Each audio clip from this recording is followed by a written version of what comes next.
Pensei muito em como gravar essa aula e eu acho que a melhor forma que eu encontrei foi mandando papo reto, conversando com vocês de uma forma simples, mas ao mesmo tempo real, do que é o transtorno e como ele se manifesta. E eu pensei em dividir esse vídeo, essa aula, e provavelmente vai ser muito extensa, em algumas etapas. Essas etapas, elas se conectam e no final vocês vão entender que o TDAH é muito mais do que vocês pensavam e do que todo mundo fala que é. A gente vai conversar sobre a natureza do transtorno, como ele se desenvolve, quais são as principais características, como essas características implicam logo na primeira infância da criança. Depois disso, a gente vai ver as funções executivas, quais as funções executivas realmente, de fato, são prejudicadas no cérebro que tem TDAH. E, por fim, a gente vai conversar sobre o que é possível para poder gerenciar esse transtorno.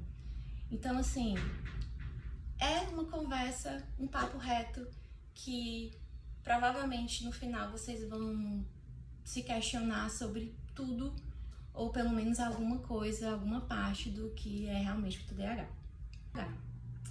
Primeiro, não é um transtorno de aprendizagem, não mesmo. Sua criança aprende igual às outras.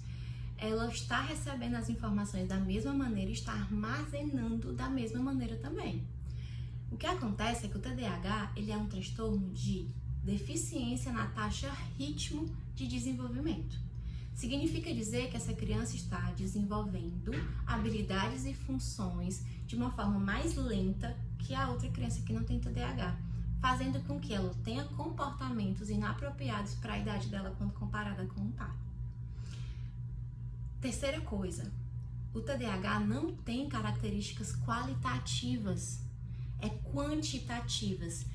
Dessa forma, a gente derruba completamente essa história de que eu consegui isso porque eu tenho TDAH, você tem um dom, não existe nenhuma pesquisa que comprova isso, gente, pelo amor de Deus. Quando eu falo de quantidade, significa que essa pessoa tem as mesmas características e condições dessa aqui. A diferença é que vai ser para mais ou vai ser para menos. É diferente, por exemplo, quando eu digo assim, aquela criança ela não fala, aquela criança ela não tem um repertório verbal. Ali eu tô atribuindo características, coisas que ela realmente não tem. No TDAH é diferente, você tem, elas estão ali, estão presentes, mas elas estão desenvolvidas numa taxa muito menor, tá? Quando a gente fala sobre o TDAH e começa a destrinchar como ele se desenvolve ao longo do desenvolvimento da criança, nós entendemos que as duas primeiras falhas que acontecem na primeira infância, elas não estão ligadas à hiperatividade ou ao déficit de atenção. Na verdade, a forma que a gente descreve é uma forma fácil e que ao mesmo tempo faz com que nós erremos muito no diagnóstico, né? Que a gente faça subdiagnósticos, que tem esse boom que tem aí hoje em dia, tudo é TDAH, mas clinicamente, se uma pessoa chega, um pai chega e fala, meu filho é hiperativo, meu filho é desatento, isso não diz nada. Isso pra gente não é clinicamente relevante, a gente vai entender a natureza, como que essa falha ocorreu, de onde vem essa falha. Então, primeira coisa, primeira falha, que é ali por volta dos 2, 4 anos de idade. Pode acontecer para menos, mas geralmente é 3 a 4 anos. É a falha em inibir. Sua criança, ela tem dificuldade de inibir os estímulos que acontecem no ambiente. Como assim, Ara? Veja, todas as crianças, elas têm as mesmas emoções dentro do seu desenvolvimento. Elas passam por essas emoções. Então, por exemplo, a criança ela não vai querer esperar, eu sempre falo sobre isso, que ninguém gosta de esperar, a criança muito menos, não gosta de esperar. Ela é mais fácil de ser frustrada, todo mundo sabe, 3 anos, aquela fase, meu Deus do céu, que o menino faz birra mesmo por tudo, que você dá um copo azul, ele queria o amarelo, você dá o amarelo, ele não quer mais, se irrita, vai lá pra cima e quase você não consegue parar de chorar. Todas essas fases, todas as crianças vão passar, obviamente de forma diferente, com suas especificidades. Porém, no TDAH, o que acontece? Aquela criança, como ela não consegue inibir, controlar os estímulos, ela é forçada a reagir de uma maneira muito intensa, seja internamente ou seja externamente. Então, a gente começa a ver uma criança mais irritada, a gente começa a ver uma criança que do nada explode, que do nada algo que era básico se torna uma frustração muito imensa, que você vê que ela realmente está descontrolada, que ela não consegue controlar. Você vê ela mais impulsiva, você vê ela reagindo a tudo, você pode vê-la falando mais rápido, você pode ver ela se comportando também motoramente mais rápido, como você também pode vê-la mais quieta, mais introspectiva, porque ela está reagindo internamente. Então, os estímulos que geralmente são irrelevantes para as outras crianças, para essa criança, ela é forçada pelo seu cérebro a reagir. E isso, gente, não está ligado à hiperatividade, porque se eu não estou inibindo esse estímulo, eu vou reagir. É essa a diferença que faz nós entendermos o que é o TDAH e o que não é. Se essa falha, se essa hiperatividade está vindo dessa inibição, a gente está no caminho, sim, de um diagnóstico de TDAH. Segunda falha, e também não está ligada ao déficit de atenção, não está ligada à hiperatividade.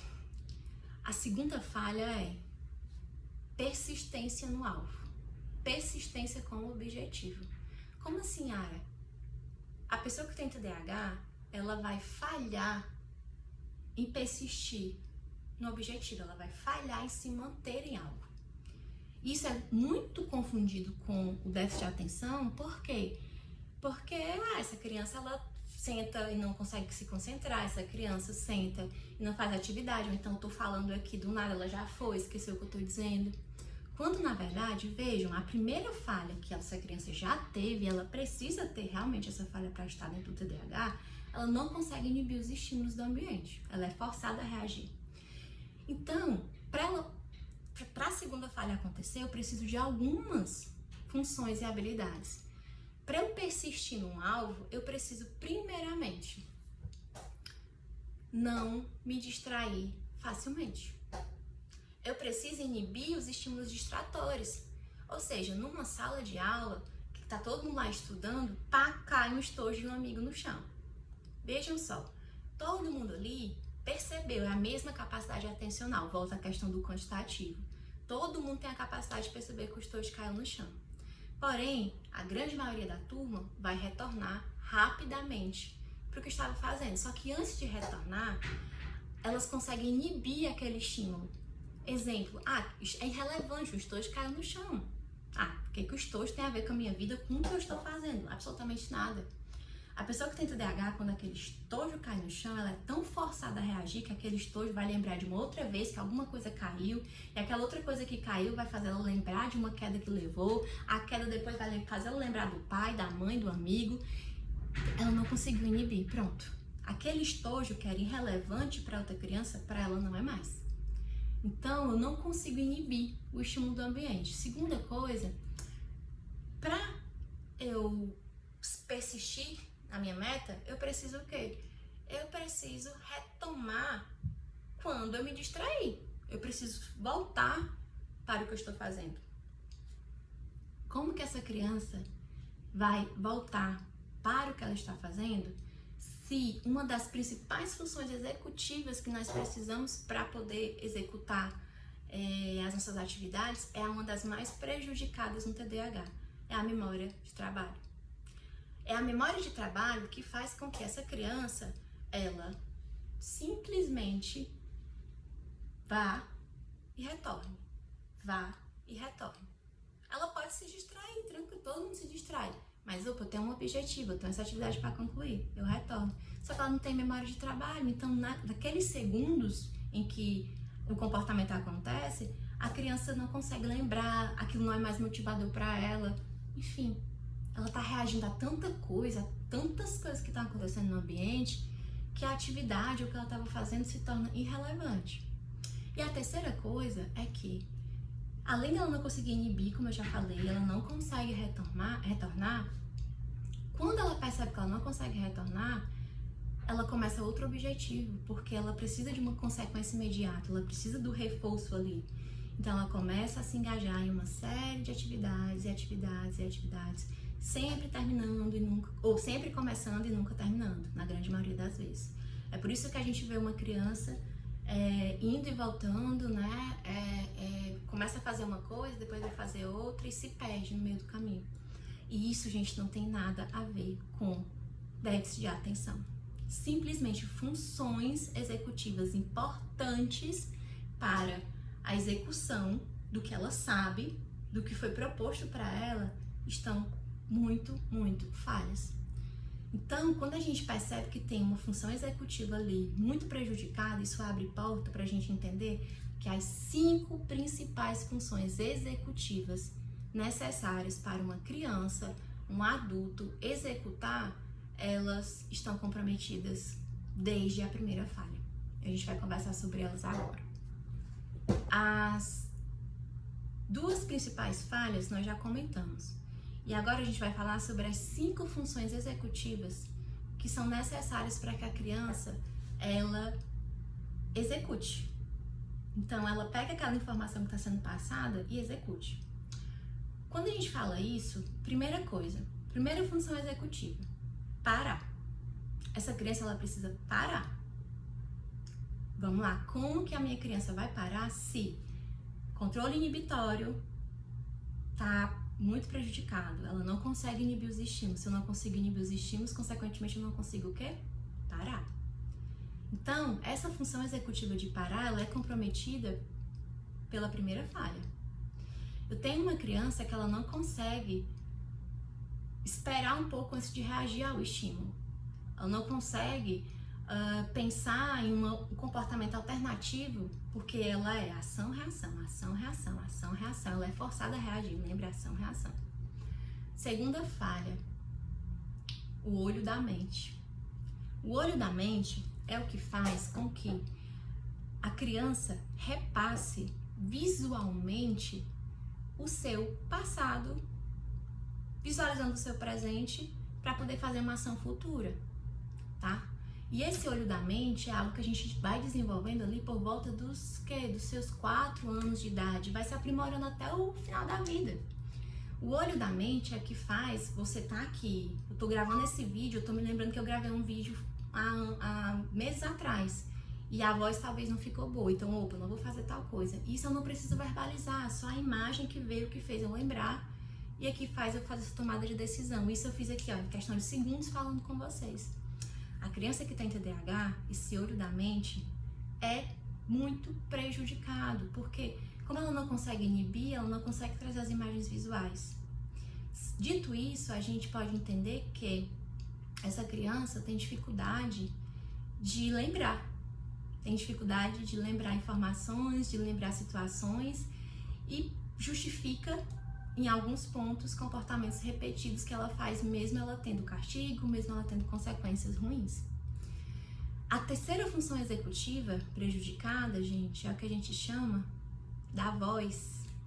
A voz da mente. Nós temos o olho da mente, nós temos a voz da mente. Se você, dentro do desenvolvimento, ali por volta dos seus 5 a 10 anos de idade, dos 5 aos 10 anos, a gente vai observar o amigo imaginário da criança. A criança vai ali, fala sozinha, balbuceia, fala coisas que a gente não entende e tudo mais, não sei o quê. Ali é a voz da mente que lá, depois dos seus 10 anos, ela vai se tornar interna. Essa voz que conversa com a gente, tá? Sobre as decisões. Ela que, opa, não posso fazer isso porque vai acontecer tal coisa. Ó, assim, assim, assada, desse jeito. Essa função executiva a criança também não tem. Até agora, nós estamos com uma criança que tem falha inibitória, ela não consegue parar, ela não consegue puxar as imagens visuais, ela não consegue ter a voz da mente. E por último, que é a última função executiva, que é a que demora mais para ser desenvolvida na criança, que depende de todas essas outras, é a função de você conseguir resolver um problema. De você ter um problema, de você puxar todas essas informações e você saber a melhor forma de reagir a elas.